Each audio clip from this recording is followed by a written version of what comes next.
యాదగిరిగుట్టలో CM Revanth Reddy పర్యటన ముగిసింది. యాదగిరిగుట్టలో CM Shri లక్ష్మీనరసింహస్వామిని దర్శించుకున్నారు. అనంతరం 100 కోట్లతో అభివృద్ధి పనులకు ముఖ్యమంత్రి శంకుస్థాపన చేశారు.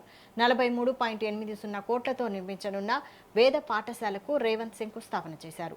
కంచి కామకోటి పీఠాధిపతి విజయేంద్ర సరస్వతితో కలిసి వేద పాఠశాలలకు భూమి పూజ చేశారు. అనంతరం 9.87 కోట్లతో కొండపై స్వామివారి నిత్య కళ్యాణ మండప నిర్మాణం, మెట్ల మార్గంపై కప్పు నిర్మాణం, డార్మిటరీ హాల్స్, దీక్షాపరుల సదన్ నిర్మాణానికి ముఖ్యమంత్రి శంకుస్థాపన చేశారు.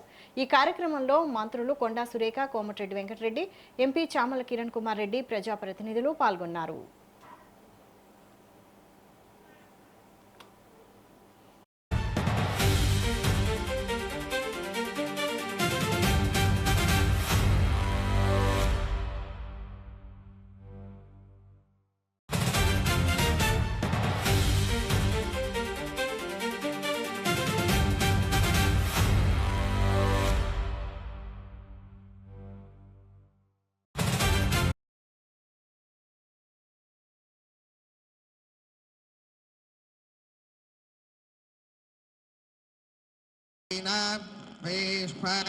रश्मिभिर्मापुनातो पादप्राणेन शिरोमयो भोः द्यावा पृथिवी पयसा पयोभिः पितावरी यज्ञमा पुनीता बृहद्भिस्तमितस्त्रभिः परिषद्धैर्देवमन्मभिः अग्नेरक्षे पुराहिमा येन देवा अपुनता येनापो दिव्यङ्गसः तेन दिव्येन ब्रह्मणा इदं ब्रह्मपुरीमहे यः पापमानीरध्येति ऋषिभिः सम्भृतको रसौ सर्वकोसमोदमस्य पापमानी स्वस्य जनेः सुदुःखाहि पयस्वनेः ऋषिभिः सम्भृतो रसः ब्राह्मणेः पापमानी स्वस्य सदा